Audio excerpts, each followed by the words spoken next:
Bom dia, sou o Dr. Renan Francisco Oliva, médico neurologista, perito, assistente judicial.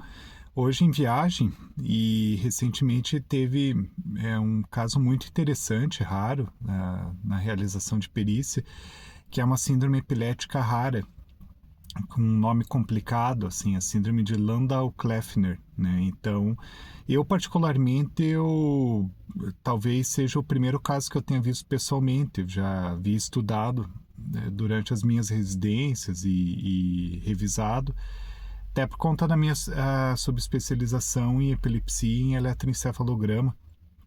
Mas essa condição é o seguinte: ela normalmente acomete crianças entre os 3 até os 9 anos, mais ou menos.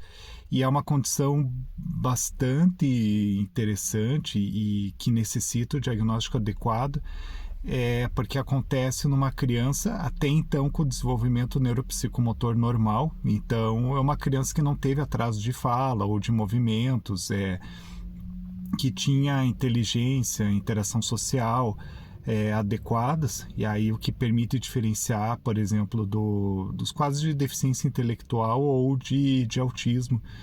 E aí ela regride o desenvolvimento. Então é uma criança que ela começa a ter dificuldades de socialização, pode ter hiperatividade, aí entra o diagnóstico diferencial com o TDAH. Ela pode ter problemas de aprendizado, de raciocínio, e ela pode começar a regredir. Então, vamos supor, a criança ela tem 5 anos e começa a exibir um comportamento como se tivesse 2, 1 ano, né? E principalmente o que mais chama atenção é uma regressão da fala. Então, na verdade, o que acontece é uma afasia. Então, a criança ela tem dificuldades em nomear e entender, e geralmente isso se manifesta na leitura e na escrita, que é com dificuldade de reconhecimento de palavras, de ideias, e aí acaba progredindo muitas vezes para fazer as graves, que a criança ela praticamente não consegue mais se expressar. Junto a tudo isso, também comumente há convulsões, que elas podem ter tipos variados. Um dos mais comuns são crises que comprometem a consciência, que chamamos de crises focais complexas. E diante desses achados, é muito importante a realização do eletroencefalograma, que é um achado bem característico. Então, se vê atividade epilética nas regiões temporais, que são essas áreas aqui do cérebro, que elas aumentam em sono, assim como acontece no quadro clínico, no sono superficial. Então, muitas vezes elas no sono elas assumem um padrão contínuo. Então, o tempo inteiro conseguimos visualizar descargas epiléticas no exame durante o sono, e elas desaparecem no sono profundo, que é o sono REM.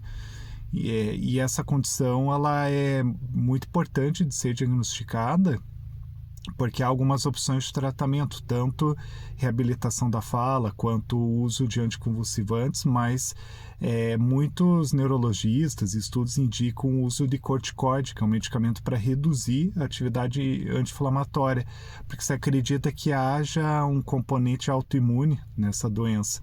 E, felizmente, a previsão para a doença é boa em muitos casos. Então, no final da adolescência, as dificuldades de linguagem, assim como as convulsões, elas tendem a amenizar. Contudo, alguns pacientes, uma parte dos casos, eles persistem com sequelas. Então, é uma condição rara, extremamente rara, né? Tanto é que eu vi, acho que é o único caso que eu tinha visto pessoalmente e que entra no diagnóstico diferencial de uma série de condições, por exemplo, autismo, TDAH, e aí precisamos ter em mente e diagnosticar e tratar o quanto antes para se tentar minimizar sequelas.